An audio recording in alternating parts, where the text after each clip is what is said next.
Hey, everybody. Welcome to the Dallas Daily Show, coming at you from the Neighborhood Loan Studio here in St. Louis, Missouri. I'm excited because this whole week we've got a special guest on the podcast. My wife, ladies and gentlemen, Meg Amsden is going to be joining us. So let's go ahead and hop into the conversation.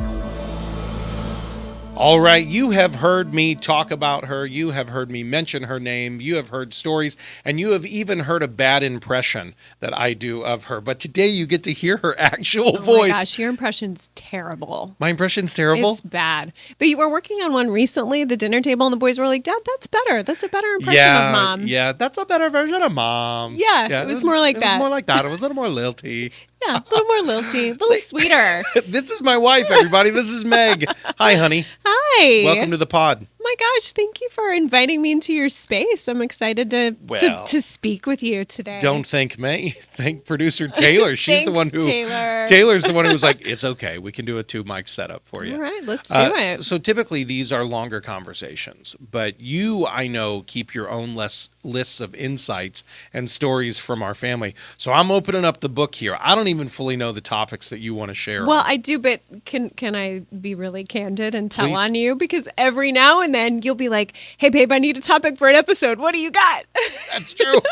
That has happened. So I've Sometimes started the insight well has been a little dry. Yeah, so It's like, I want to be a team player, so I keep a little list. So Well- this is my list. Well, here we go. Today is all about this list and what we're going to be recording for this entire week. So even this week, guys, we're not going to do a midweek mind shift episode that's going to be longer. We're still just going to continue the convos with Meg. So actually, before you even hop into this conversation, you and I have been married now for almost 22 years. It's a lot of years, babe. Yeah, we've learned a lot about each other in that time period, haven't we? Yep. Did you hear that evil? Was it evil? A little sardonic, maybe? Okay, let's go with sardonic. Okay. Let's go with that one. Let's go. Let's go with that.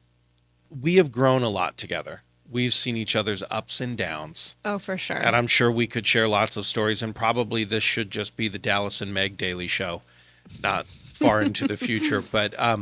But just tell everybody who you are, a little bit about you, and what you do first. Let's kind of use today's episode of like a little bit of your journey, because then I think we can actually get into some of the topics that you have written in your phone. So just let everybody get to know you a little bit outside of my version of you. Oh, wow. Okay, an intro to Meg. I actually was unprepared for that question. Well, you're pretty good on your toes.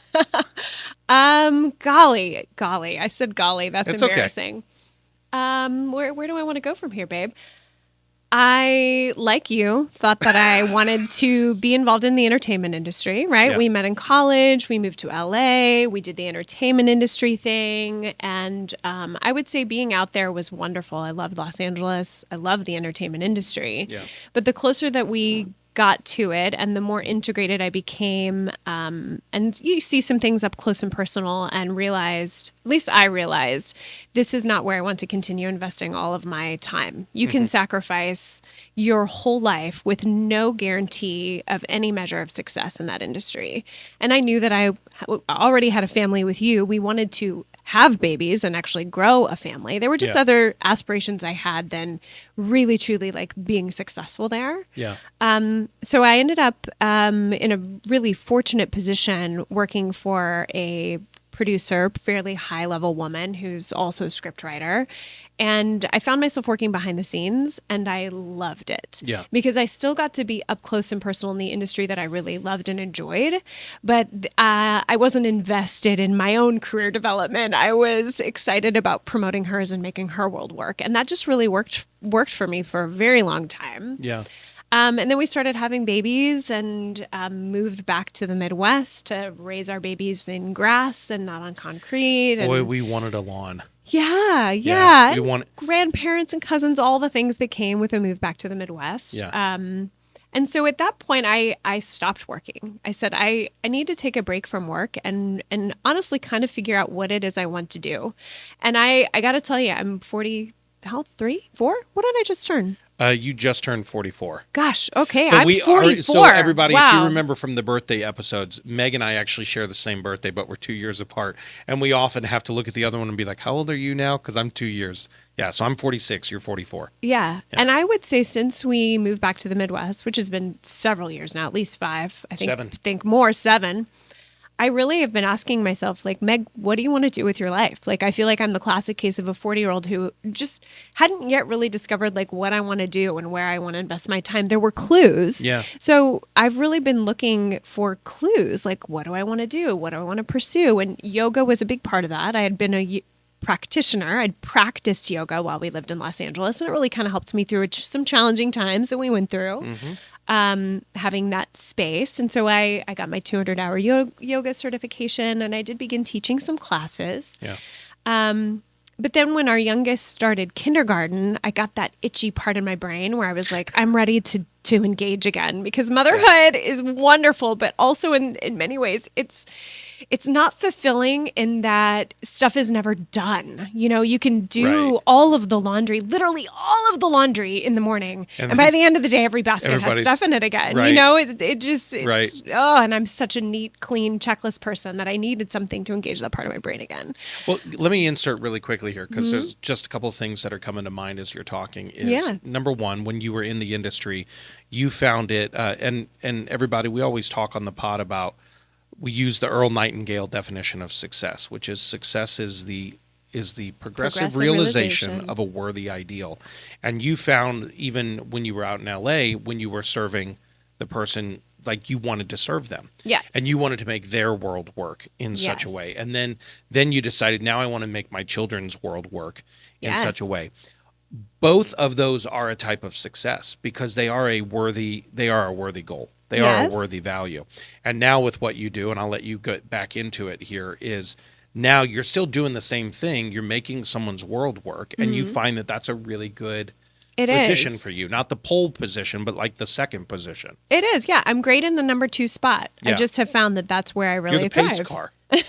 The pace car. Ooh, It's good analogy. I think I know what you mean by that. All right, now and again. So now I manage operations for a company called the VRAR Association. That's Virtual Reality, Augmented Reality Association. Yep. Yeah, we serve the tech industry. We have chapters in most major cities across the U.S., and I do a lot for them, and I enjoy that as well.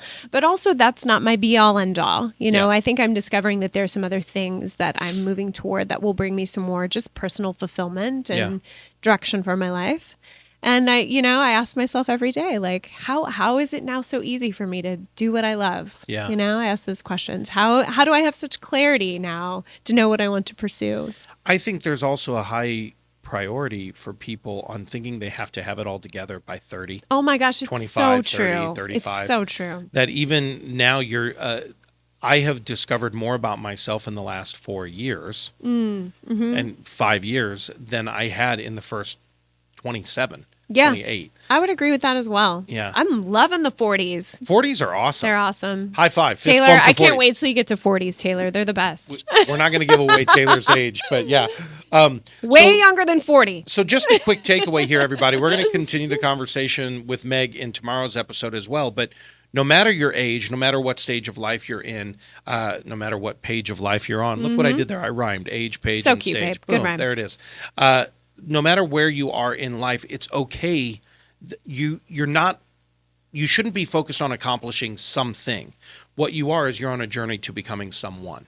And I think that's a really key, crucial thing to this, is Meg has become more and more of herself throughout this journey while she has served other people. And even now with what she's doing in the VRAR. So it's about the becoming. And as we always say on the pod, it's about becoming this version of you, this future version of you. And if you can clearly see what you are passionate about, what your purposes are, the people that you want to serve, right? The processes you want to use to serve them.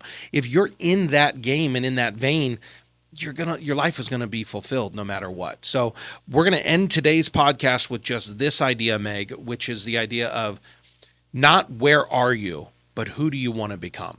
Not your present position, but your future reality. So I want you to think about that today. And again, we're going to keep the conversation going with Meg this entire week. Honey, thank you so much. My pleasure. Now, I'm going to let you sing us out. if that's all right. You know what I say at the end, but why don't you sing us out with something that you'd want to say? No, I have to say have a championship day. That's the tag for the Dallas Daily Show. Well, then end it that way. Have a championship day.